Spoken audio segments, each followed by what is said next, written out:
सीताराम सीताराम सीताराम कहिए, जय विधि राखे राम, हरि विधि रहिए। जय विधि राखे राम, हरि विधि रहिए।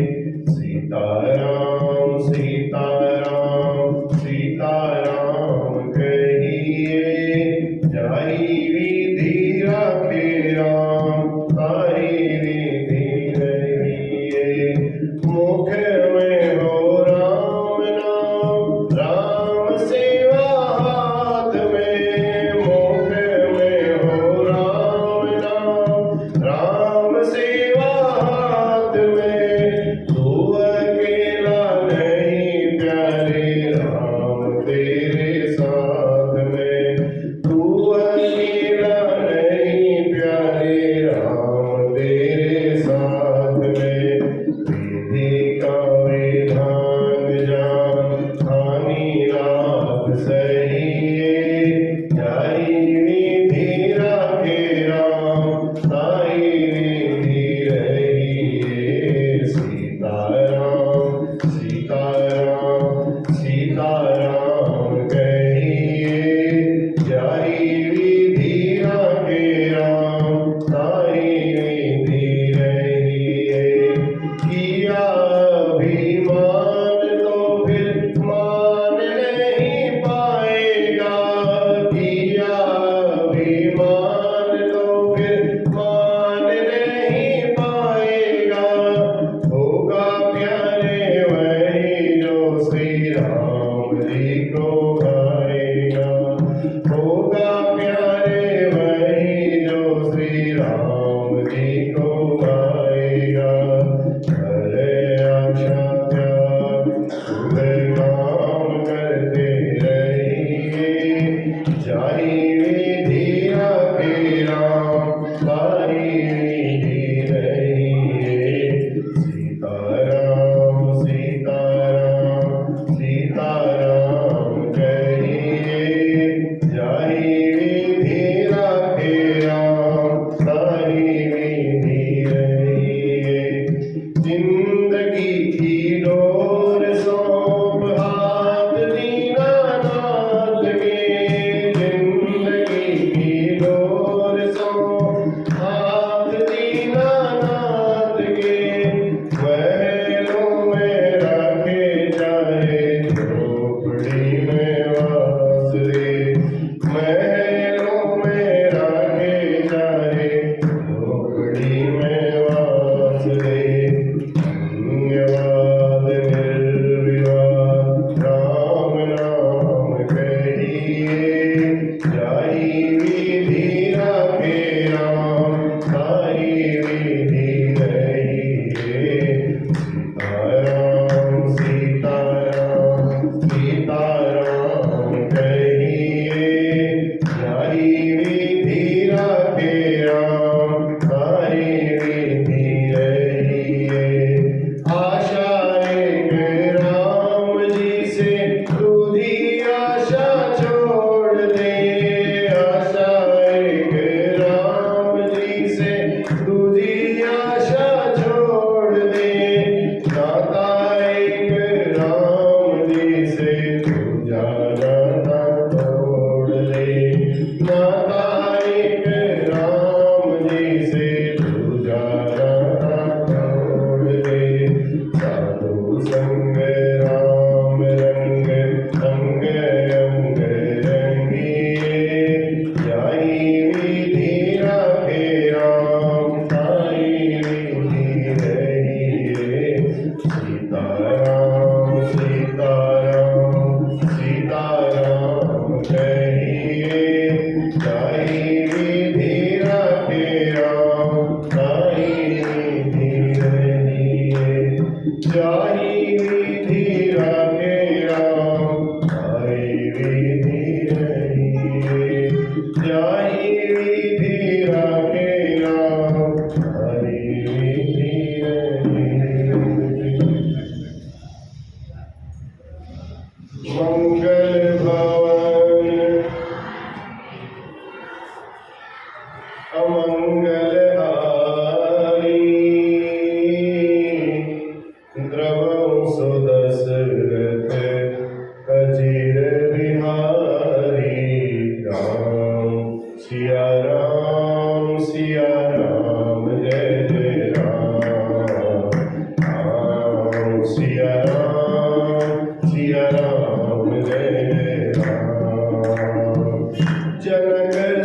बोलिए राजा रामचंद्र महाराज की। महामंत्र जोई जपत महेश। पाठ करेंगे, ऐसे ही कथा सुनाएंगे।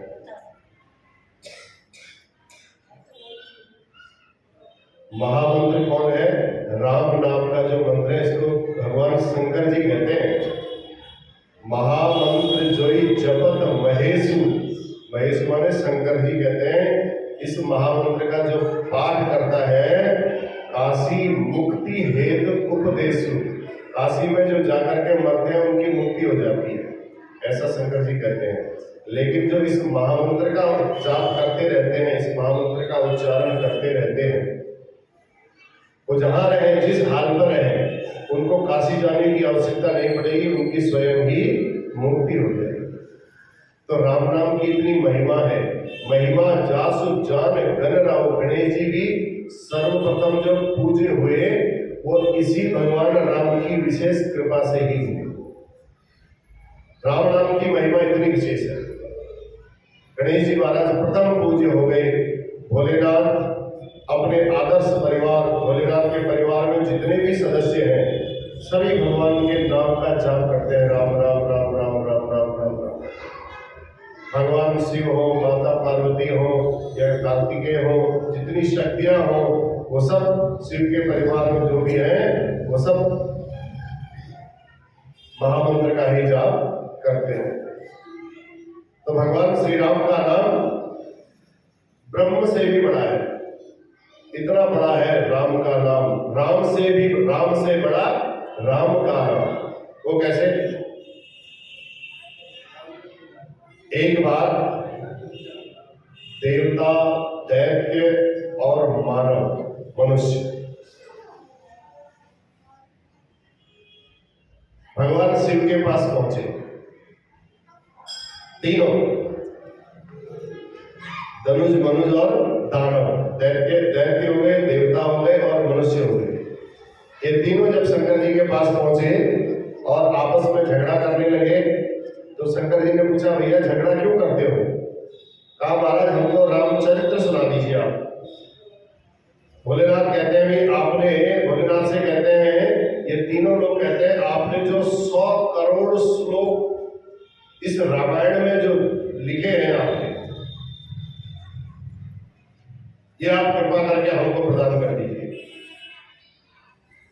देवता कह रहे हैं हमें दे दीजिए, राक्षस दैत्य कहते हैं हमें दे दीजिए, मनुष्य कहते हैं महाराज हमको दे दीजिए। तो भगवान ने विचार किया, भगवान ने कहा चलो आप आराम से बैठो, एक कैसा अद्भुत रामचरितमानस है जो सब लोग, देवता और मनुष्य तो चलो फिर भी ठीक है, समझ में आती बात, राक्षस लोग भी कहते हैं कि इस रामचरितमानस को जो आपने लिखा है वो हमको दे दीजिए। तो शंकर जी ने कहा इतना अद्भुत ये रामचरितमानस है, आप बैठिए, मैं आपको सबको बराबर बराबर इसका हिसाब किताब कर देता हूँ, इसको बांट देता हूँ। देखो रामचरितमानस के लिए इतने लालायित रहते हैं, इसलिए तुलसीदास जी समझाते हुए कहते हैं भैया बैर मत करो। भगवान शिव का चरित्र इतना सुंदर है, भगवान शिव के पास जाते ही जो बैरी होते हैं आपस में, वो एक दूसरे से अपना बैर छोड़ देते हैं। कैसे छोड़ देते हैं? देखो भगवान जी के साथ शंकर जी के साथ सर्प भी रहता है और सर्प के साथ साथ चूहा भी रहता है। आपस में एक दूसरे का कितना बैर है। तो भगवान के समीप जाने पर बैर भाव एकदम छूट जाता है।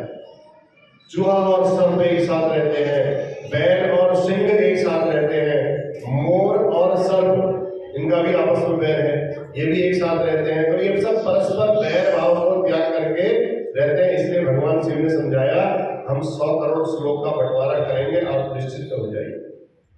ब्रह्म राम ते नाम बड़ा बरदायक बरदानी, रामचरित सत कोटि लिए महेश जी जान। भगवान भोलेनाथ ने 100 करोड़ श्लोक देवता, दैत्य और मानव इनको बांट दिया। सारे श्लोक बांट दिए, फिर भी एक श्लोक बच गया। एक श्लोक में अलग अलग प्रकार के श्लोक होते हैं, आप लोगों ने पढ़ा हो ना पढ़ा हो। अनुष्टुप छंद भी होता है, जो लय होती है ना उस श्लोक की, उसको जैसे हम पढ़ते हैं वो अनुष्टुप छंद में होता है, जिसको हम गा करके पढ़ते हैं। कोई बसंत तिलका में होता है, कोई शार्दूल विक्रीडित छंद होता है, छंदों के नाम है। तो शिव जी ने सारे 100 करोड़ श्लोक बांटे, लेकिन एक श्लोक रह गया।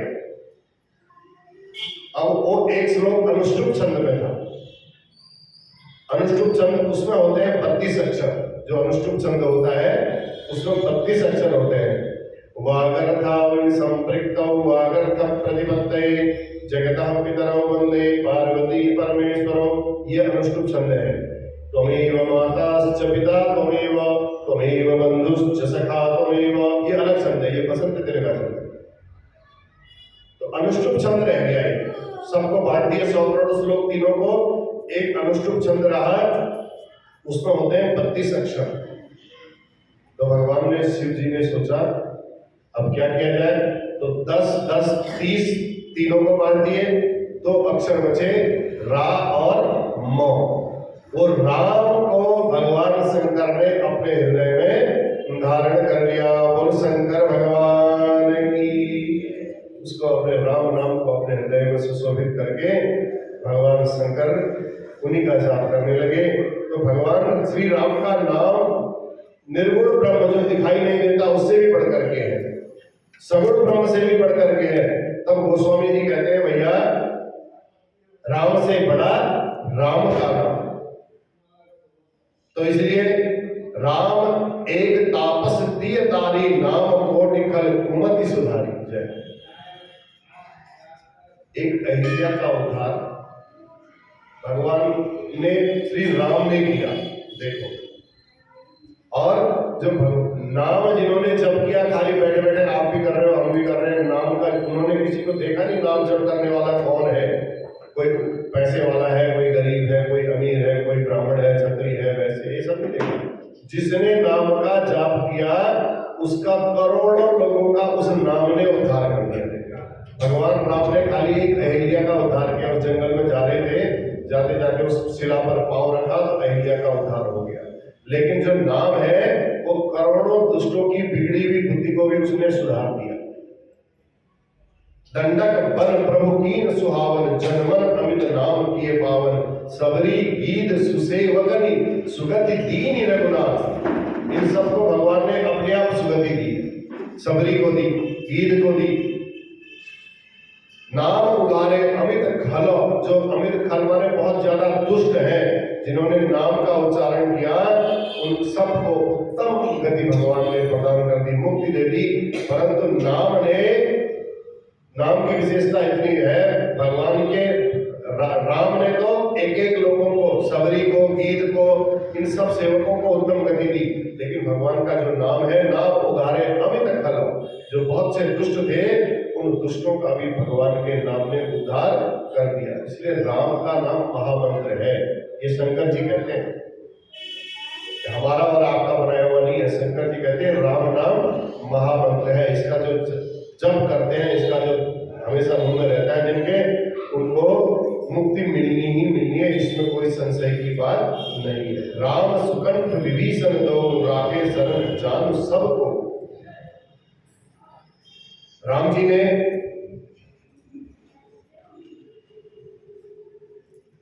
जब नाम की पढ़ाई की, किष्किंधा कांड में सुग्रीव को अपनी शरण में लिया और सुंदर कांड में विभीषण को, सब देखो किष्किंधा कांड में गए, जैसे भगवान किष्किंधा कांड में सुग्रीव भगवान की शरण में आए, और जैसे सुंदरकांड में पहुंचे, सुंदरकांड में जाकर के विभीषण को अपनी शरण में ले लिया। तो परंतु नाम ने तो अनेकों जो गरीब थे, जो भगवान के पास नहीं जा सकते थे, जिनका कोई आश्रय नहीं था, उन सब का उद्धार कर दिया।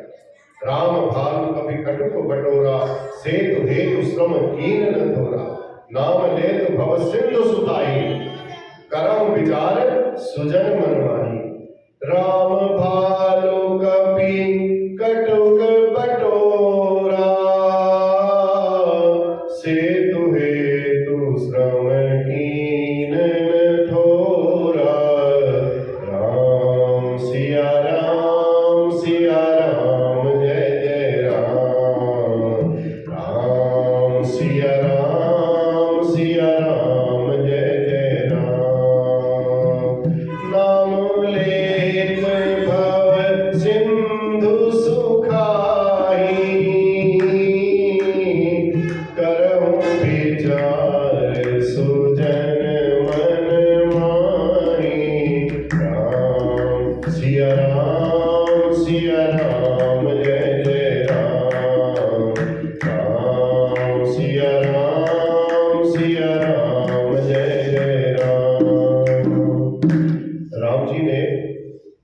समुद्र पार करने के लिए सेतु बनाया, पुल बनाया। पुल को बनाने में भगवान को कितना परिश्रम करना पड़ा, कितने भालुओं को, बंदरों को, इन सबको इकट्ठा करना पड़ा। तब गोस्वामी तुलसीदास जी कहते हैं तो भगवान के नाम में तो इतनी शक्ति है, नाम ले तो भव सिंधु सुखाई। नाम लेते ही बड़े बड़े संसार सागर भी सूख सकता है। तो वो सागर सुखाना भगवान के लिए कोई बड़ी बात नहीं थी, लेकिन नाम का आश्रय ग्रहण करते ही सामान्य समुद्रों की बात क्या, भवसागर भी सूख जाता है भगवान की कृपा से। लेकिन सज्जन लोग स्वयं मन में विचार करें कि देखो वहां राम के नाम में पत्थर में राम नाम लिखा और उस समुद्र में डालते गए, पूरे समुद्र में पुल बन गया। तो नाम का इतना प्रभाव है। राम सकल रन रावण मारा, सिय सहित निज पुर पगुधारा। राम सिया राम जय जय राम। राजा राम अवध रजधानी, गावत गुण सुर मुनि परवानी। राम सिया राम जय जय राम। राम सिया राम जय जय राम। कहाँ कहाँ लगी नाम बढ़ाई। नाम की महिमा कहाँ तक हम बखान करें। तुलसीदास जी कहते हैं नाम की महिमा का इतना प्रभाव है। राम न सकहि राम नाम गुण गाई, कहाँ कहाँ लगी नाम बढ़ाई। राम न सकहि नाम गुण गाई। राम सिया राम जय जय राम। राम सिया राम जय जय राम। संपूर्ण रामचरितमानस में दो ही चीजें एक ऐसी हैं, ये दो ही चीजें ऐसी हैं जिनका वर्णन स्वयं राम भी नहीं कर सकते। राम न सकहि नाम गुण गाई, इस राम नाम की महिमा का वर्णन स्वयं राम भी अपने आप नहीं कर सकते। और दूसरा, भगवान श्री राम यदि चाहे तो अपने नाम के महिमा का गान नहीं कर सकते, ऐसा नहीं हो सकता है। लेकिन गोस्वामी तुलसीदास जी कहते हैं भगवान राम का नाम अगर भाव से लो, चाहे कुभाव से लो, भाय कुभाय अनख आलस हूँ, नाम जपत मंगल दिसि दस हूँ। राम सिया राम जय जय राम। क्रोध से लो, चाहे जानबूझ करके लो, चाहे अज्ञान में लो, चाहे किसी के डर के मारे लो, अगर आपने भाय कुभाय अनख आलस हो, चाहे आलस्य में आपने भगवान राम का नाम लिया, तो राम का नाम हमारा कल्याण ही करेगा। इसमें कोई सोचने की बात नहीं है। और गोस्वामी तुलसीदास जी कहते हैं भैया ये रामचरितमानस सरोवर का वर्णन करते हैं। तुलसीदास जी कहते हैं रामचरितमानस का सरोवर, तालाब होता है ना, तालाब के चार किनारे होते हैं पूरे। तो पूर्व दिशा का जो घाट है इस रामचरितमानस रूपी सरोवर का, उसका नाम है दैन्य घाट। इसमें तुलसीदास जी वक्ता है और उनका, तुलसीदास जी का जो मन है वो श्रोता है। पश्चिम दिशा में है ज्ञान घाट, जिसके वक्ता भगवान शिव है और श्रोता माता पार्वती है। पार्वती को शिव कथा सुना, राम कथा सुना रहे थे शिव जी। पश्चिम दिशा की ओर ज्ञान घाट है। उत्तर दिशा की ओर भक्ति घाट है, जहाँ कालभूषण जी महाराज बैठे हैं और स्वयं वक्ता बन गए गरुड़ जी महाराज को भगवान श्री राम की कथा सुना रहे हैं। और दक्षिण दिशा में, चारों दिशाओं में एक कर्म घाट है। तीर्थराज प्रयाग में याज्ञवल्क्य महाराज भरद्वाज जी को राम कथा सुना रहे हैं। तो गोस्वामी तुलसीदास जी श्री राम कथा का शुभारंभ कर रहे हैं तीर्थराज प्रयाग से।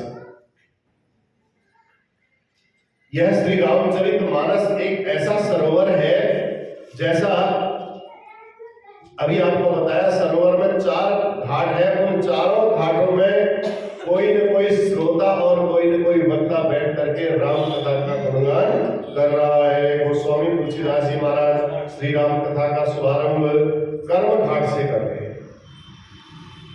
भरद्वाज मुनि बसहि प्रयागा, दिनहि राम पद अति अनुरागा।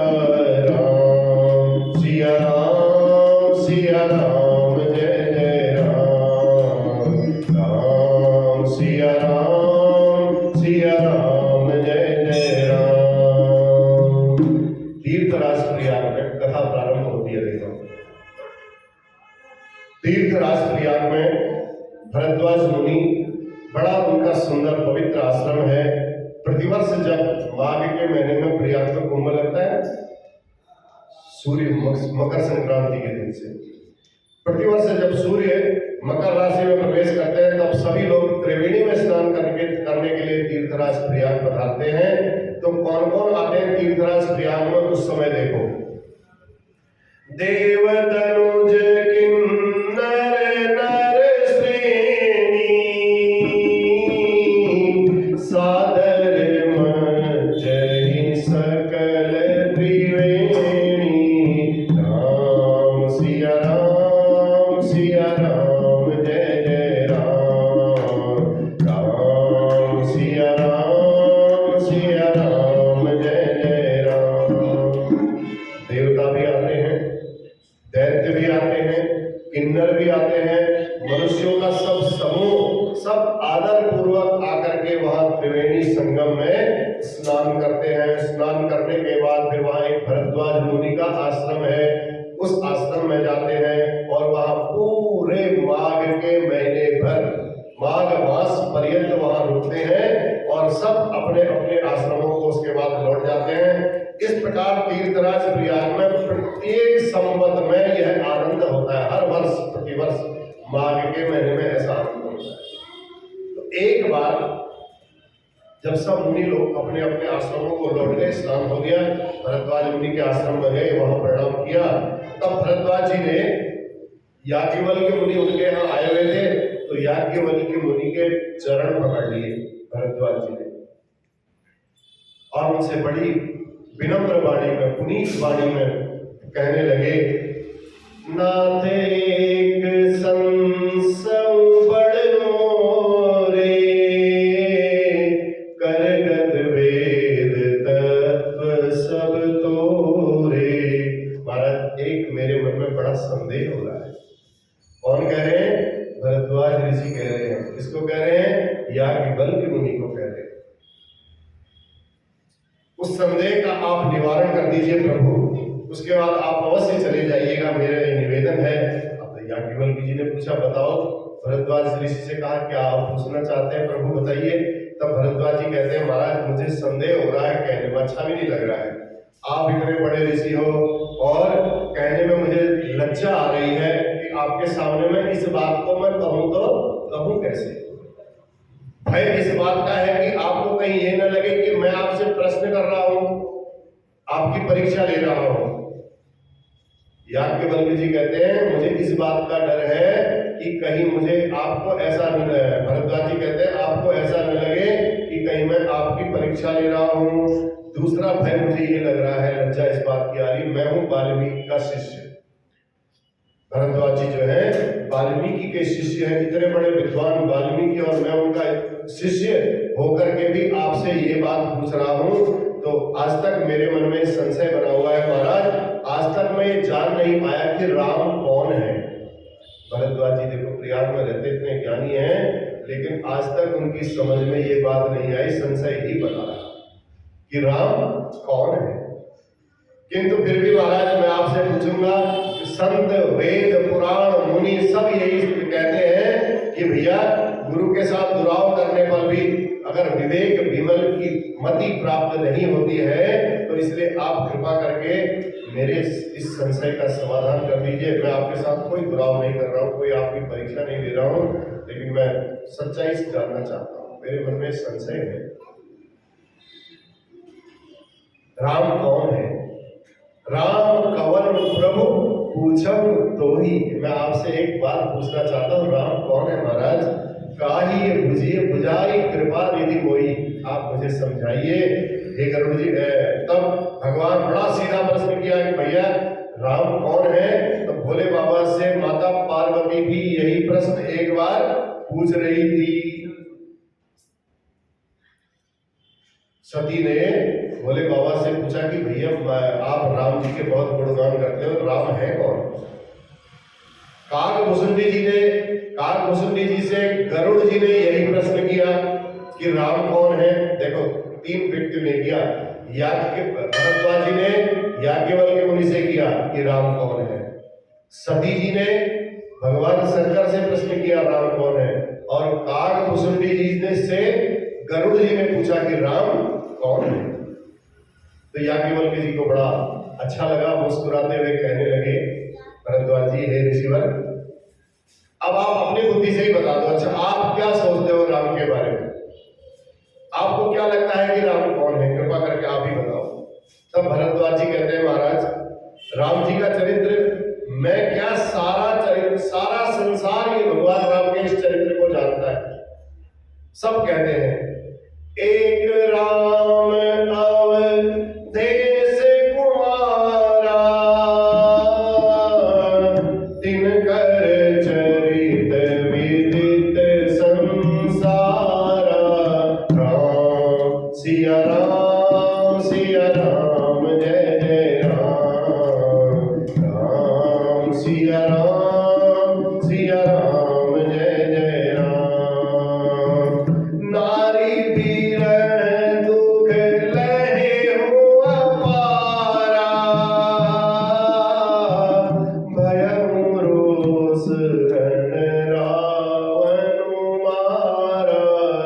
राम सिया राम जय जय राम, राम सिया राम जय जय राम। क्या है श्री राम का चरित्र? तो श्री राम चरित्र पर मीठा व्यंग करते हुए भरद्वाज जी महाराज कहते हैं महाराज जी हमने जो सुना है ऐसे ऐसे राम हैं। एक राम जिन्होंने स्त्री के विरह में बहुत ज्यादा कष्ट उठाया और क्रोध आने पर उन्होंने रावण का वध भी कर दिया। मेरे समझ में तो यही रामचरित्र है।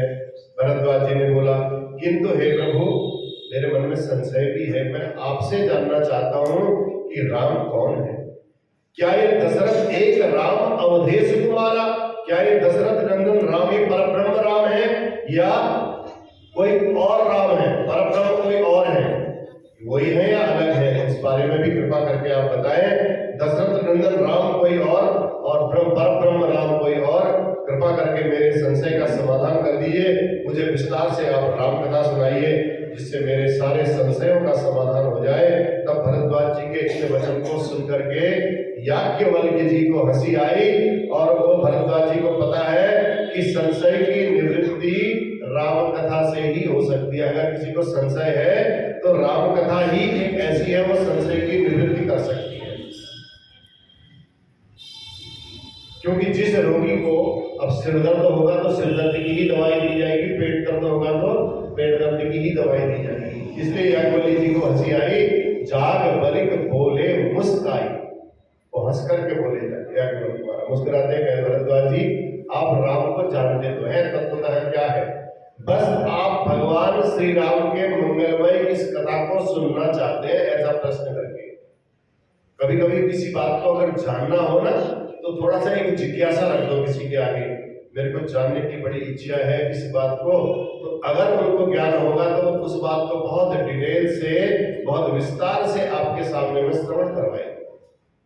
ऐसे ही याज्ञवल्क्य जी मुस्कुराते हुए कहने लगे, आप तत्वतः भरद्वाज जी राम जी के प्रभाव को तत्व को जानते तो हैं और आप भगवान की कथा सुनना चाहते हैं, इसलिए आप ऐसे प्रश्न कर रहे हैं। आप कोई महामूर्ख नहीं है, आप महामूर्खों की तरह प्रश्न कर रहे हैं ताकि राम कथा आपको सुनाई जा सके। चाहु सुने राम गुण गूढ़ा, कीन्यु प्रश्न मनहु अति मूढ़ा।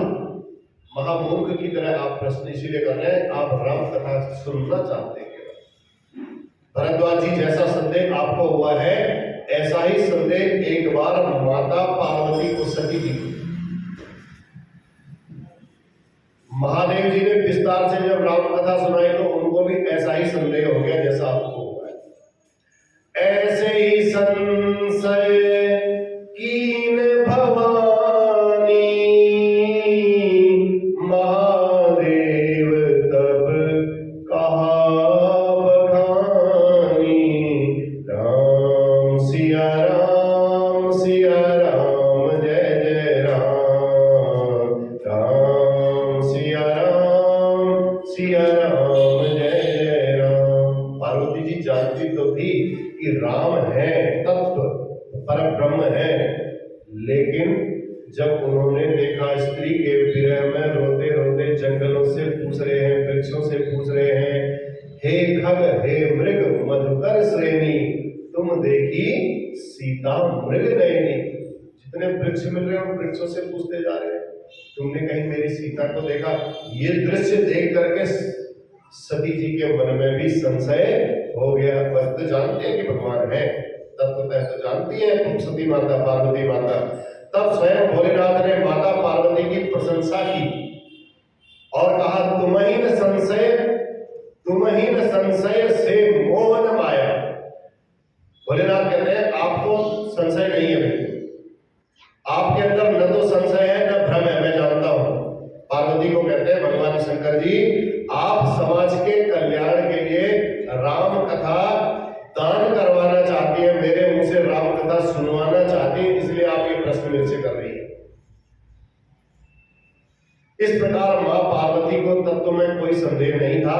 इस प्रकार याज्ञवल्क्य जी भी भरद्वाज जी को ऐसा ही कहते हैं कि तुमको पता सब कुछ है, लेकिन तुम मेरे से राम कथा सुनना चाहते हो। आइए हम लोग शिव चरित्र में प्रवेश करें। थोड़ा सा शिव चरित्र, भगवान भरद्वाज जी एक राम कथा विषय प्रश्न के उत्तर में याज्ञवल्क्य जी स्वयं उन्हें शिव चरित्र सुनाते हैं। सबसे पहले शिव चरित्र है बड़ा अटपटा। भगवान की जब शादी हुई, भूत प्रेत सारे उनके साथ साथ चलने लगे, तो साधारण मनुष्य होगा ना, उस कथा को सुनते सुनते उसका मन विचलित हो जाएगा। अगर भगवान की कथा का रसिक होगा, प्रेमी होगा, तो उस कथा को सुनने के बाद वो विचलित नहीं होगा, उसका मन कथा में और ज्यादा लग जाएगा। तो इसलिए शिव चरित्र सुनाते हुए संपूर्ण शिव चरित्र सुनाया ऐसे पहले भरद्वाज जी। राम जब भरद्वाज जी ने प्रश्न किया याज्ञवल्क्य जी से, उसके बाद भरद्वाज जी से कहते हैं, भरद्वाज जी जानते हो मैंने सर्वप्रथम शिव चरित्र आपको क्यों सुनाया? शिव चरित्र सुनाने का भाव क्या था? प्रथम ही मैं कई शिव चरित्र बूझा मरम तुम्हार। मैं आपको सर्वप्रथम शिव चरित्र सुना करके आपके अंदर के मर्म को जानना चाहता था कि आप राम कथा सुनने के अधिकारी हैं या नहीं। अगर शिव चरित्र आपने सुन लिया तो आप राम कथा आराम से सुन लोगे, इसलिए मैंने थोड़ा सा आपको शिव चरित्र सुनाया। और सूचि सेवक तुम राम के रहित समस्त विकार, मैंने आपके गुण, आपका स्वभाव, आपका शील, इन सबको जान लिया है और आप राम कथा के सच्चे अधिकारी हो, ये बात मैंने जान ली है। एक बार त्रेता जुग माही शंभु गए कुंभज ऋषि पाही। राम सिया राम जय जय राम। राम सिया राम जय जय राम। संग सती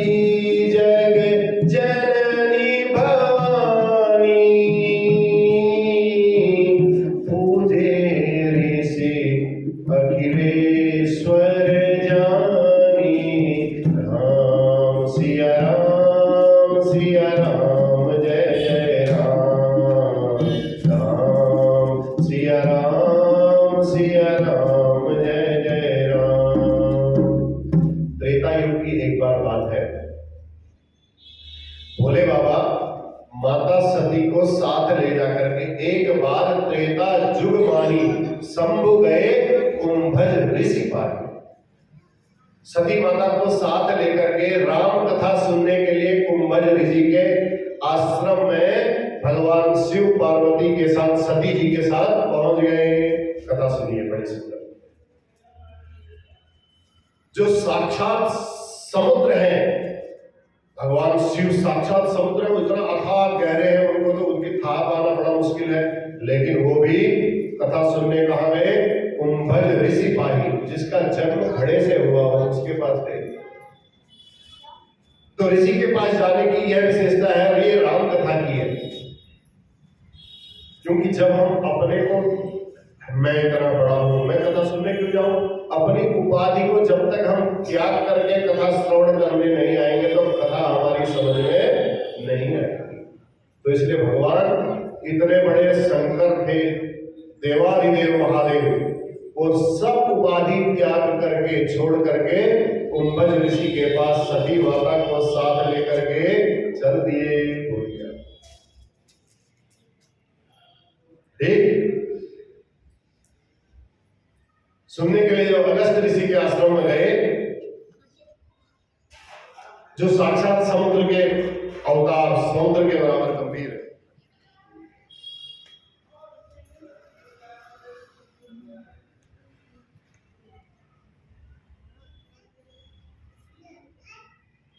तो भगवान शंकर जब कुंभज ऋषि के पास गए, अपनी उपाधियों को त्याग करके, जब तक हम अपने अहंकार को नहीं त्यागेंगे, कथा सुनने आए तो श्रोता बन करके आए। एक श्रोता होता है, एक सरोता होता है। देखते हो सुपारी काटने वाला जो होता है, सरोता बन करके बैठोगे तो फिर काटते रहोगे, पंडित जी कैसे दिख रहे हैं, पंडित जी कैसा बोल रहे हैं, वो कथा सुनाते थे, वो तो बड़ी अच्छी सुनाते थे, ये पंडित जी तो इतनी अच्छी नहीं सुना रहे हैं, हमने तो कथा बहुत सुनी है, वो कथा में तो आनंद नहीं आया, इनकी कथा में तो बहुत आनंद आ रहा है। तो ये कथा में श्रवण करने से नाप तो ज्यादा हो जाएगी, कथा श्रवण नहीं हो पाएगी। इसलिए कथा श्रवण करने जाओ तो बिल्कुल हम कुछ नहीं जानते, अज्ञानी है, जैसे बालक बच्चे बैठे ऐसे बनकर के कथा श्रवण करें। ऐसे भगवान शंकर जी कुंभज ऋषि के पास सती माता को लेकर के पहुंच गए। अब जब वहां पहुंचे, उपाधियों को त्याग करके कथा सुने गए, और भगवान जब जा रहे थे तो माता सती जगत जननी अपनी सती जा रही थी, सती कहती मैं तो जगत जननी हूँ, वो अपनी उपाधि को लेकर के बढ़िया करके माँ भगवान भोलेनाथ के साथ जा रही हूँ, मैं तो उनकी पत्नी हूँ, ऐसे करके गई और यही साथ लेकर के जा रही थी। इसी कारण भगवान शंकर ने तो कथा को सुना और सती जी कथा सुन नहीं पाई, कथा सुनने से वंचित हो गई, उनकी समझ में नहीं आई राम कथा। तो अगर राम कथा समझ में नहीं आ रही तो सोचो कहीं ना कहीं अभी उपाधियां हमारे पास हैं, अभी हम अपने को कुछ समझ रहे हैं कि भैया हमारे अंदर कुछ है, तभी राम कथा हमारे अंदर नहीं प्रवेश कर रही है, क्योंकि अंदर से जब जो दूसरी चीज होगी उसको निकालोगे तब दूसरी चीज अंदर जाएगी। तो सती माता की समझ में नहीं आई, क्योंकि जगत जननी की उपाधि लेकर के जा रही थी और यही कारण था माता सती कथा से वंचित रह गई, क्योंकि उपाधियों से हृदय में अहंकार आ जाता है और अहंकार से भरा हुआ मन राम कथा को धारण कर ही नहीं सकता। पूजे ऋषि अखिलेश्वर जानी, भरद्वाज को कुंभज ऋषि के पास जैसे ही शंकर जी पहुंचे, शंकर जी तो शिव जी को पहचानो, कुंभज ऋषि तो शंकर जी को पहचानते थे, तो परब्रह्म आ गए साक्षात। पूजे ऋषि अखिलेश्वर जानी, वो तो कहते हैं अखिलेश्वर सारे संसार के जो ईश्वर है, आज वो मेरे यहाँ खुद चल करके आए हैं। तो उन्होंने उनकी पूजा करना प्रारंभ, खड़े उठ गए बड़े प्रेम से। अगस्त जी ने अखिल ब्रह्मांड का ईश्वर जान करके उनके चरणों में प्रणाम किया, दोनों के, माता सती के भी और शंकर शंकर जी के भी। अगस्त्य जी को लगता है मैं तो भक्ता तो हूं, किंतु लेकिन ये साक्षात परम ब्रह्म मेरे सामने में खड़े हैं, मुझे बड़प्पन देने के लिए आए हैं। आज जानते सब कुछ है, लेकिन कुंभज ऋषि के मुंह से कथा सुनने के लिए आए हैं, तो इसका मतलब है कुंभज ऋषि को बहुत बड़ा मान देने के लिए, सम्मान देने के लिए आए हैं। तो श्रोता और वक्ता में ऐसा संबंध होना चाहिए। श्रोता सोचे कि ये सुनने वाला साक्षात भगवान का स्वरूप बैठा हुआ है, और सुनने वाला सोचे कि जो सुनाने वाला है मैं तो कुछ भी नहीं जानता हूं, जो सुनाने वाले ये साक्षात भगवान के स्वरूप है, व्यास के स्वरूप। और सुनिए, देखो गरुड़ जी महाराज जब राम कथा सुनने के लिए काकभूषण जी के पास गए, काकभूषण जी से कथा सुनी, जब संपूर्ण श्री राम कथा हो गई, बड़ी अच्छी बात सुनो, जब संपूर्ण श्री राम कथा हो गई तो गरुड़ जी विदाई का समय आया, तो गरुड़ जी ने काकभूषण जी से कहा महाराज क्या हमारे जाने के बाद भी आप हमको याद करोगे? गरुड़ जी काकभूषण जी ने कहा हाँ बिल्कुल हम आपको अवश्य याद करेंगे। तो गरुड़ जी ने कहा किस रूप में आप हमको याद करोगे बताइए?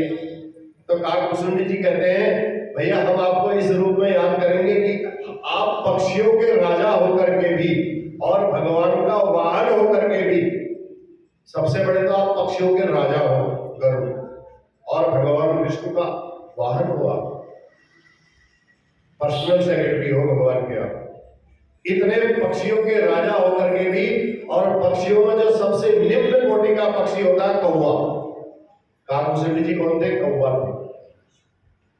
इस रूप में याद करेंगे कि आप इतने बड़े होकर के भी आप सबसे नीच जाति का जो कौवा होता है पक्षियों में, उसके पास आप कथा सुनने के लिए आए। क्या संबंध है? गरुड़ काकभूषण जी के मन में अहंकार नहीं आया। अब गरुड़ जी ने जब ऐसा सुना तो ये आपकी बड़ी कृपा है। गरुड़ जी को काकभूषण जी ने कहा कि आप पक्षियों के राजा होकर के मेरे पास कथा सुनने आए, तो हम तो इस रूप में याद करेंगे। ऐसा सुनकर के गरुड़ जी के नेत्रों से प्रेमांशु बहने लगे, रुके ही नहीं। कितने विनम्र है काकभूषण जी। तो गरुड़ जी ने काकभूषण जी से कहा महाराज आप मुझे याद करना, लेकिन पक्षियों के राजा के रूप में याद मत करना। देखो गरुड़ जी कहते हैं, जब काकभूषण जी ने कहा हम कहेंगे पक्षियों के राजा हमारे पास कथा सुनने आए थे, वो कहते नहीं महाराज आप याद ऐसे करना कि आपका कोई दास बन करके आपके पास कथा सुनने के लिए आया था। तो श्रोता और वक्ता में ऐसा संबंध होना चाहिए, तब कथा धीरे धीरे धीरे धीरे, अब रोज आओगे तब समझ में आएगी, नहीं तो धीरे धीरे एकदम बैठ करके तुरंत समझ में नहीं आएगी। इस बात को सुनकर के काकभूषण जी ने कहा तुम्हें न संशय मोह न माया। आपको न तो गरुड़ जी कहते हैं, काकभूषण जी ने गरुड़ जी की बात को सुनकर के काकभूषण जी कहते हैं गरुड़ जी आपको न तो कोई मोह संशय था न कोई मोह था, आप तो भगवान विष्णु के साक्षात सवारी हो उनकी, तो आप उनके वाहन हो आप। लेकिन मुझे ऐसा लगता है आप गरुड़ जी स्वयं भगवान काकभूषण जी के पास कथा सुनने के लिए गए थे, तो काकभूषण जी कहते हैं मुझे ऐसा लगता है कि आप मेरे पास स्वयं चल करके नहीं आए, बल्कि आप मुझे बड़प्पन देने के लिए आए कि तू कौवा होकर के भी भगवान की कथा को कर सकता है। आप तो भगवान के पास रहते, नहीं तो आपको आने की क्या जरूरत थी, आप भगवान से ही सुन लेते कथा। ये ऐसा भाव श्रोता और वक्ता के बीच में होना चाहिए। स्वयं रघुनाथ जी ने, स्वयं राम जी ने आपको मेरे पास भेजा है, ये काकभूषण जी कहते हैं। पठई मोह मिस खगपति तो ही, रघुपति दीनी बड़ाई मोही। राम सिया राम जय जय राम, राम सिया राम जय जय राम। अगस्त्य जी ने जब राम कथा बखान करके कही तो सुनी महेश। शंकर जी ने जो कथा सुनी, माता सती अभिमान में थी और कथा से वंचित हो गई, कथा सुनी नहीं पाई, समझ में नहीं आई। अगस्त्य ऋषि कहते हैं जब कथा कहते कहते भगवान के अनंत चरित्रों में भगवान शंकर सुनते सुनते डूब गए और अगस्त ऋषि कथा कहते कहते भगवान के अनंत चरित्रों में जब डूब गए, तब भोलेनाथ से निवेदन करते हैं, हे प्रभु, अब मेरे बस की बात नहीं है भगवान राम की कथा को सुनाना, अब आप मुझे कथा सुनाइए, आप वक्ता बन जाइए और मैं श्रोता बन जाता। कुंभज ऋषि कहते हैं भगवान शंकर कथा करते करते करते वाणी अवरुद्ध हो गई। शंकर जी से हाथ जोड़ के कहने लगे, प्रभु आप अब व्यास जी की गद्दी पर बैठिए और मैं श्रोता बन के बैठता हूं, मैं अब राम कथा आगे आपसे सुनूंगा। ये तो इसलिए गोस्वामी जी कहते हैं, कहत सुनत रघुपति गुण गाथा। जब राम कथा का विश्राम हो गया, तब अगस्त जी ने कहा, भोलेनाथ मैंने आपको राम कथा सुना दी है, पूर्ण राम कथा सुना दी है, अब राम कथा सुनाइए तो कुछ तो दक्षिणा देनी पड़ेगी आपने। भगवान ने कहा, बोलो। शंकर जी ने कहा, क्या चाहते हो दक्षिणा में आप? राम कथा के बदले में दक्षिणा चाहिए महाराज। भोले बाबा ने कहा, जो मांगना चाहते हो मांग लीजिए। तब अगस्त जी ने विचार किया कि कोई भौतिक द्रव्य, ये पैसा रुपया पैसा सामान, ये कोई राम कथा की बराबरी नहीं कर सकता महाराज, ये चीज नहीं चाहिए मुझे। कुंभज ऋषि ने शंकर जी को बोला, भगवान शिव से राम कथा की दक्षिणा के रूप में कुंभज ऋषि ने कहा, प्रभु ऐसी कृपा करो, मेरे को ऐसा आशीर्वाद देकर के जाओ दक्षिणा के रूप में, ये राम भक्ति मेरी हमेशा बनी रहे, मेरे सर पर हमेशा भगवान राम का हाथ बना रहे, उनका नाम स्मरण होता रहे, उनकी कथाओं को मैं श्रवण करता रहूं, राम भक्ति मुझे देकर के जाइए। ऋषि पूछी हरि भगत सुहाई, कही शंभु अधिकारी पाई। उसके बाद भोले बाबा जी ने उनको गति दी, वो आशीर्वाद दिया, वो दक्षिणा के रूप में कहा, जाओ भगवान की भक्ति तुम्हारे ऊपर सदैव बनी रहेगी। और भोले बाबा कुछ दिनों तक वहां रहे। अब कुछ दिनों के बाद मुनि सन विदा मांगी त्रिपुरारी। भोले बाबा ने कुंभज ऋषि को कहा, प्रभु अब चले फिर हम भी, अब कथा तो पूर्ण हो गई, अब हम बैठ करके क्या करेंगे आश्रम में। कहीं शंभु अधिकारी पाई। भोले बाबा जब, गोस्वामी जी कहते हैं, जब माता पार्वती भी साथ में गई थी, तो यहाँ पर देखो, मुनि सन विदा मांगी त्रिपुरारी, चले भवन संग दक्ष कुमारी। भगवान तुलसीदास जी ने यहाँ पर दक्ष कुमारी बोला, सती नहीं बोला। दक्ष माने चतुर, दक्ष माने चतुर, चालाक। तो चालाक पिता की बेटी है तो चालाकी होगी, तो इसलिए यहाँ पर दक्ष कुमारी गोस्वामी जी ने कहा।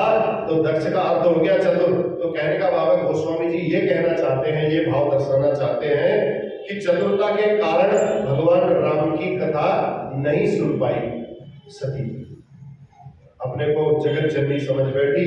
और जब अहंकार मन में बैठा हो, कैसे नीचे बैठ करके कथा सुनूंगी, नीचे गंदा भी हो रहा है, साफ भी नहीं है, ऋषि में आश्रम में कोई पंखे भी नहीं है, यहाँ तो ऐसी हड्डी आए भोले बाबा हमको। ये भाव सभी के मन में आया और इस भाव के कारण राम कथा से वो वंचित हो गई। तो कहने का भाव है, निष्कर्ष ये हुआ कि सती जी जगत जननी की उपाधि लेकर के गई थी, इसलिए उन्हें दक्ष कुमारी बन करके लौटना पड़ा। गई तो सती थी, लेकिन जब गोस्वामी तुलसीदास जी ने कहा तो वापस कौन आई है आज शंकर जी के साथ? दक्ष कुमारी। उनको सती कह करके वापस नहीं बुलाया। शब्दों में भी कितना हुआ है। तो कोई शंभु की उपाधि लेकर के नहीं गए थे, भगवान तो कथा सुनने के लिए श्रोता बन करके गए थे और भगवान त्रिपुरारी बन करके वापस आए वहां से। शंकर जी गए थे और त्रिपुरारी बन करके आए, तो भोलेनाथ सती जी को संग में लेकर के जा रहे थे। अब कुंभज ऋषि के आश्रम से आ रहे थे। त्रेता युग की बात है देखो। तो त्रेता युग में संयोग ऐसा हुआ, उसी त्रेता युग में भगवान राम का भी अवतार हुआ है। तो त्रेता युग में भगवान राम का अवतार हुआ था। पिता के वचनों को मान करके भगवान अपने वनवासी स्वरूप में दंडक वन में विचरण कर रहे थे, सीता जी को साथ में लेकर के। भगवान राम दंडकारण्य वन में पंचवटी के पास, नासिक के पास है पंचवटी, तो पंचवटी के आश्रम में रह रहे थे भगवान राम। संयोग ऐसा हुआ कि उसी त्रेता युग में भोले बाबा भी वही राम कथा सुन करके कुंभज ऋषि के यहाँ से दंडकारण्य के मार्ग से आ रहे थे। अब हृदय में तीव्र उत्कंठा है, भगवान तो भोलेनाथ तो जानते हैं, तीव्र उत्कंठा है कि ही मेरी दर्शन हो, किस प्रकार से मेरे प्रभु के मुझे दर्शन हो जाए। वो तो इतने लालायित रहते हैं भगवान के दर्शन करने के। उसी समय भगवान राम को भोलेनाथ के दर्शन हो गए। जैसे ही दंडकारण्य में पहुंचे, पंचवटी में देखा, भगवान राम के दर्शन हो गए और भोले बाबा तो प्रभु के दर्शन पाते ही गदगद हो गए, उनके रोम कांप गए। भोले बाबा विचार करते, यदि मैं जाकर के अब प्रभु को प्रणाम करूंगा और तो सारी दुनिया जान जाएगी कि शंकर जी आकर के प्रणाम कर रहे हैं वनवासियों को, इसका मतलब वनवासी नहीं है, भगवान है। तो लीला यहीं पर समाप्त हो जाएगी, लीला आगे नहीं हो पाएगी। भगवान ने तो लीला अवतरण लिया था, लीला दिखाने के लिए अवतार लिया था। तो भोले बाबा दूर से ही प्रणाम करने लगे, कहा सामने जाकर के सब सारे लोग समझ जाएंगे कि परब्रह्म परमात्मा है। तो सोचने लगे क्या करूं। उसी समय रावण मारीच को लेकर के पंचवटी में आ गया। मारीच सोने का मृग बना और भगवान उसको मारने के लिए पीछे दौड़े। मूढ़ रावण ने छल करके सीता का उसी समय हरण कर लिया। अरे सीता का जब हरण कर लिया तो भगवान श्री राम उस कल का वध करके जब लौटे, मारीच को मार करके लौटे, तो रावण ने सीता का यह हरण कर लिया। भगवान श्री राम ने आश्रम को जब सीता जी के विहीन पाया, श्रीहीन पाया, तो भगवान विरही की तरह, मेरी पत्नी कहाँ गई, मेरा आश्रम खाली हो गया, मेरा घर खाली हो गया, रोने लगे, विलाप करने लगे। अब जैसे ही विलाप करने लगे, मैंने बताया ना, हे खग हे मृग मधुकर श्रेणी, तुम देखी सीता मृग नैनी, राम सिया राम सिया राम, जय जय राम, राम सिया राम सिया राम, जय जय राम। भगवान राम जब ये विलाप कर रहे थे, सबसे पूछ रहे हैं, भैया कि तुमने कहीं मेरी सीता को देखा? शंभु समय तेई राम ही देखा, उपजा ही अति हर्ष विशेषा। भगवान शंकर जी ने राम जी को जब ऐसी लीला करते हुए देखा तो उनको हंसी आ गई।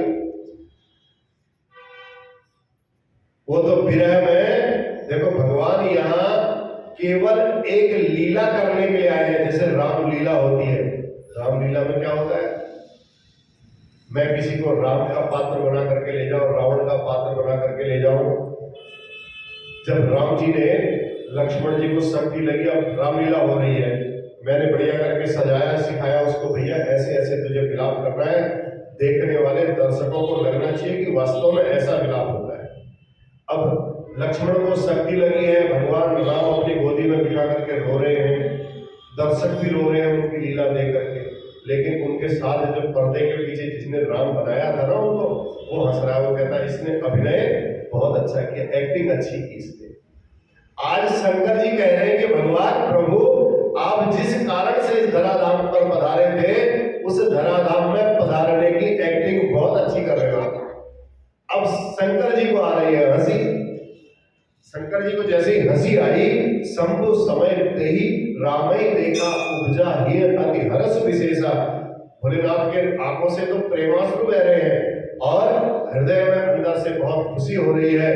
एक बात बस, जैसे ही ये देखा, चरित करत नर अनुहरत संसृत सागर से, भगवान तो अपनी लीला कर रहे थे।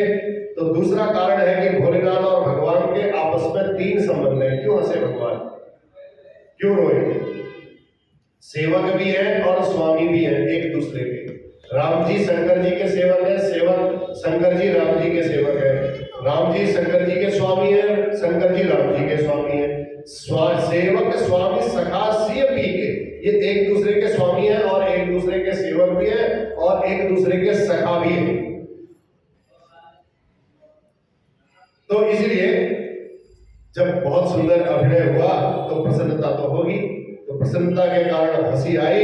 और जब जैसे ही पर्दे के पीछे भोलेनाथ ने ऐसी लीला देखी, बहुत कहा प्रभु आपने बहुत अच्छा चरित्र चित्रण किया है, बहुत अच्छा अभिनय किया है, जितने श्रोता लोग थे उन सबको आपने रुला करके हिला दिया। जय सच्चिदानंद जग पावन अस कही चलज चलो मनोज रस। जैसे ही भगवान ने उनको प्रणाम किया, शंकर जी ने, सती जी साथ में थी, सती जी के साथ ही उन्होंने कहा जय सच्चिदानंद प्रभु अस कही चले मनोज रसावन। श्री राम जी को प्रणाम करते हैं और बार बार पुलकित होकर के उनकी लीलाओं का वर्णन करके कैलाश की ओर चल रहे हैं। तो माता सती ने जब भोलेनाथ की इस दशा को देखा तो माता सती के हृदय में संशय हो गया। यहां पर संशय हुआ। संशय क्या हुआ?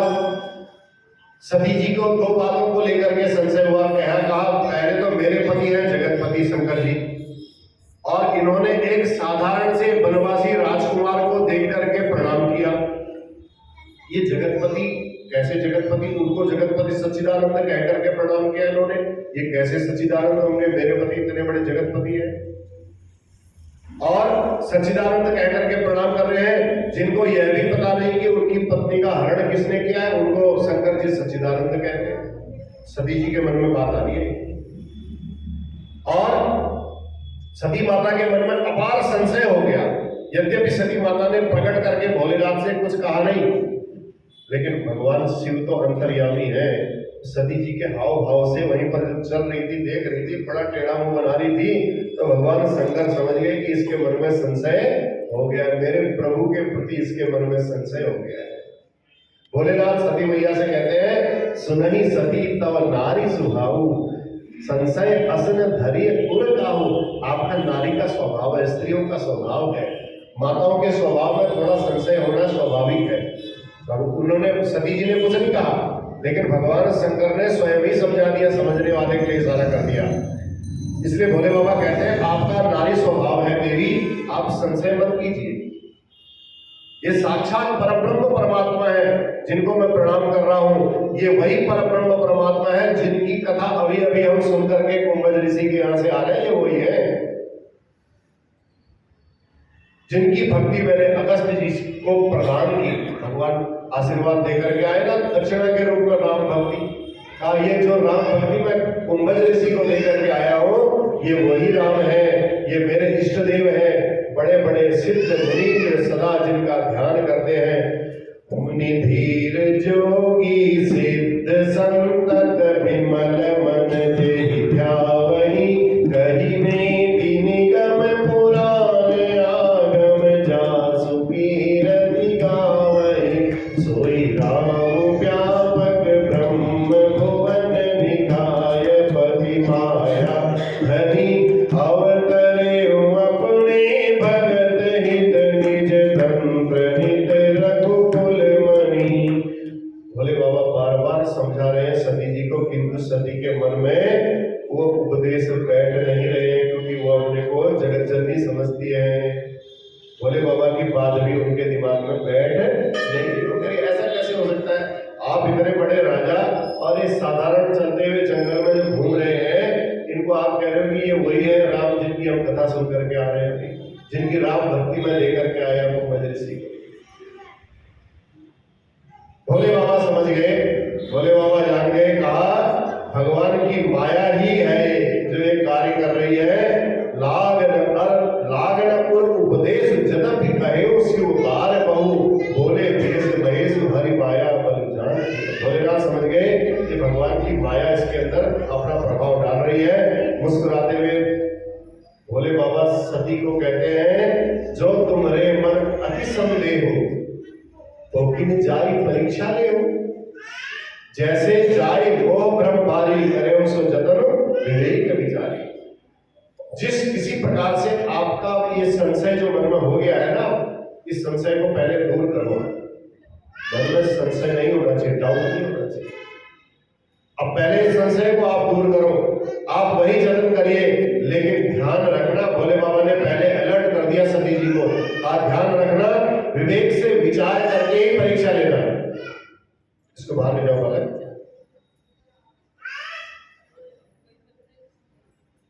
परीक्षा लोगे तो विवेक से लेना, बहुत ज्ञान दिमाग लगा करके लेना। ऐसे परीक्षा मत लेना, विचार करके लेना। सती माता परीक्षा लेने के लिए आई। भोले बाबा ने कहा था दो शब्दों में, याद रखना पहला विवेक और दूसरा विचार। विवेक और विचार दो शब्द सती माता को समझा दिए थे, ध्यान रखना परीक्षा लेने जा रहे हो तो। सती माता ने विवेक को छोड़ दिया। विवेक क्या हुआ? शंकर जी जो कह रहे हैं उस बात को नहीं मानना, विवेक छोड़ दिया। विवेक की प्राप्ति सत्संग से होती है। और राम कथा में तो मन लगा नहीं उनका। अब राम कथा में मन लगा नहीं तो विवेक कहां से आना है? राम कथा सुन नहीं पाई थी इसलिए विवेक मिला नहीं। सती जी में विचार है किंतु विवेक नहीं है।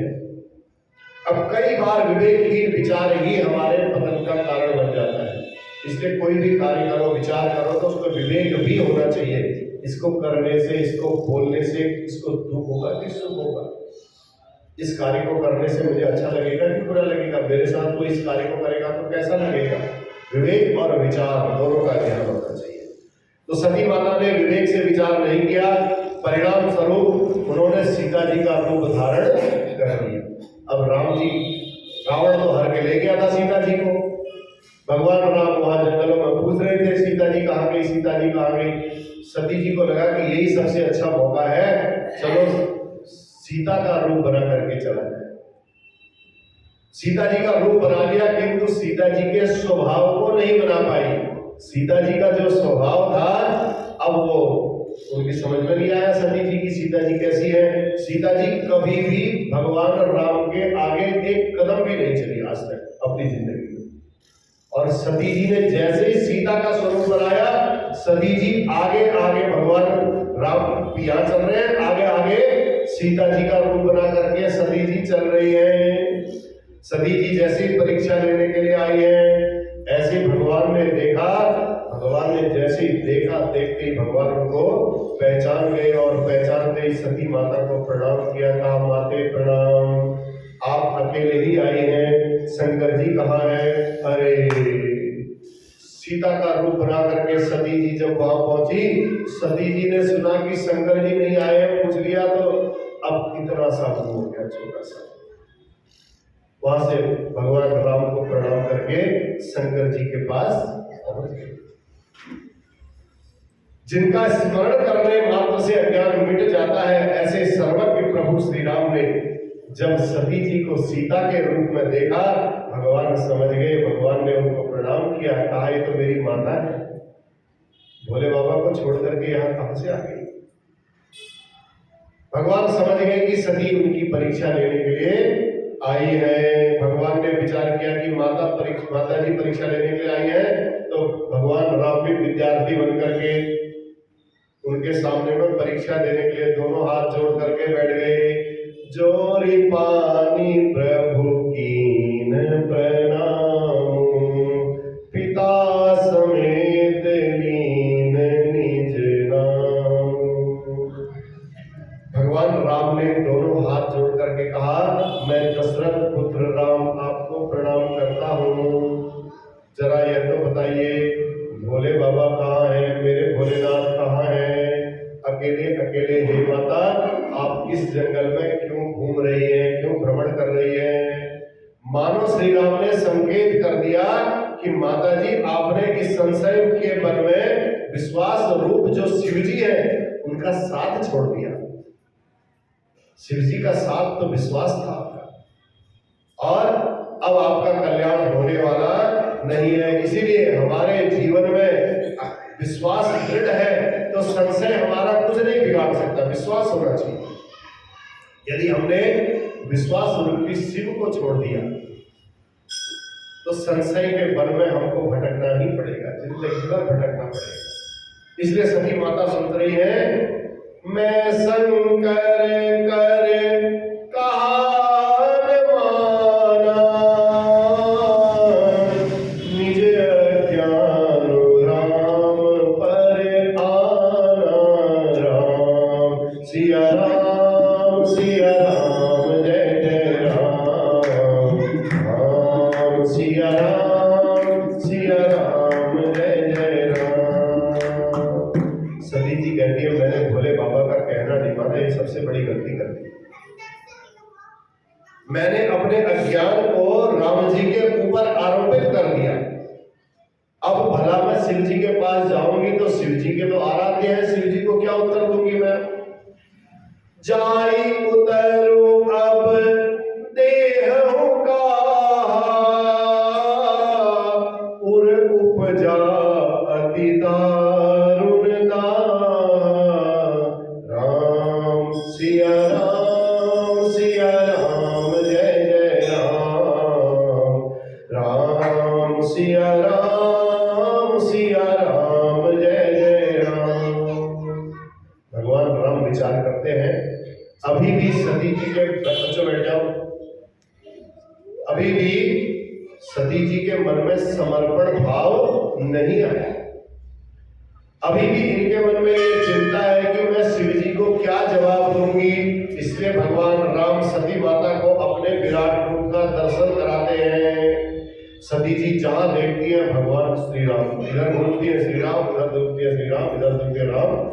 सती जी चक्कर में पड़ जाती है। चारों तरफ भगवान श्री राम दिखाई देते हैं और कैसे दिखाई दे रहे हैं? बड़े बड़े सिद्ध मुनि देवता लोग सब उनके आगे हाथ जोड़ करके बैठे हुए, देवता मुनीन्द्र योगीन्द्र सब उनकी सेवा कर रहे हैं। दसों दिशाओं में भगवान राम ही दिखाई पड़ रहे हैं। सती मैया ने नेत्रों को तुरंत बंद करके रास्ते में बैठ गई और वहां से प्रार्थना कर रही है, हे प्रभु मैंने मन और बुद्धि द्वारा आपको जानना चाहती थी।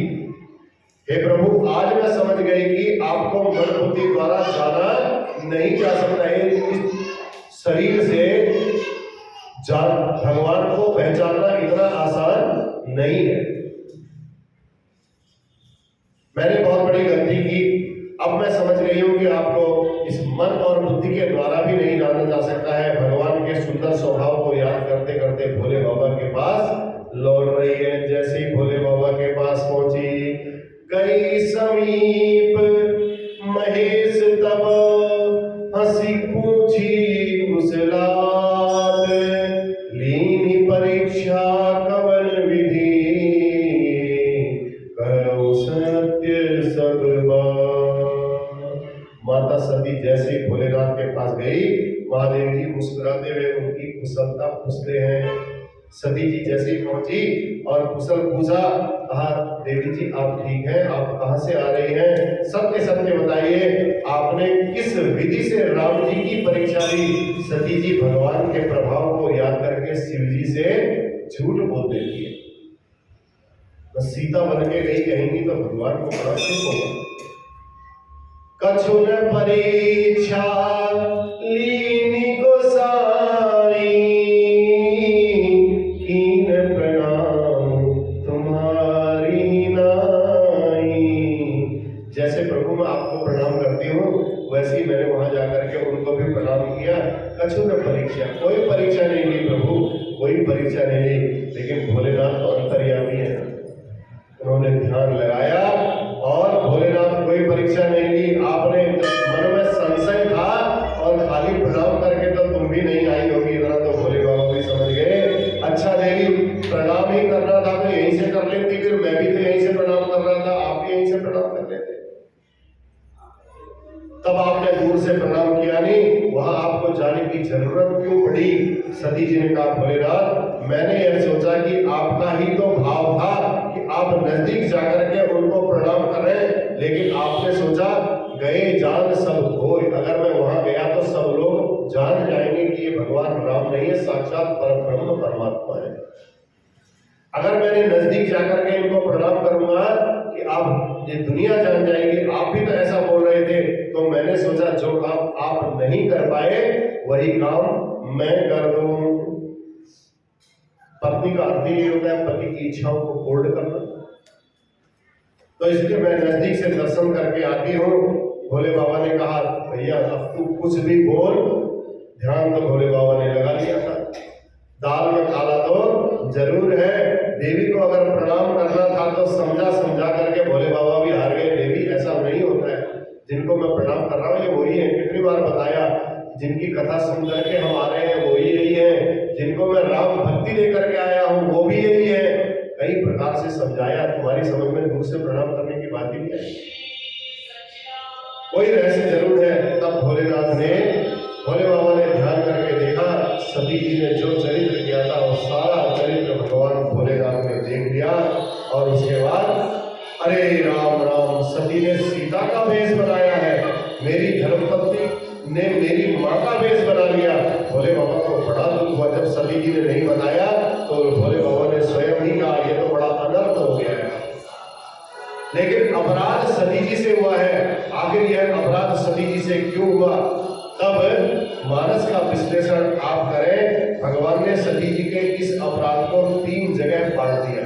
क्या क्या बांटा, कल हम आपको कथा में बताएंगे। बोलिए राजा रामचंद्र महाराज की जय। त्वमेव माताश्च पिता त्वमेव बंधुश्च सखा त्वमेव विद्या द्रविणं त्वमेव सर्वं मम देव देव। बोलिए राजा रामचंद्र महाराज की जय। 5 बजे आइए सभी लोग, और सभी लोगों को लेकर के आना।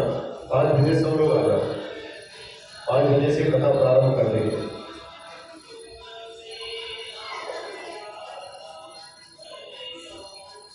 बैठिए, थोड़ी देर आरती होगी, फिर आरती के बाद जाओगे सब लोग प्रसाद लेकर के।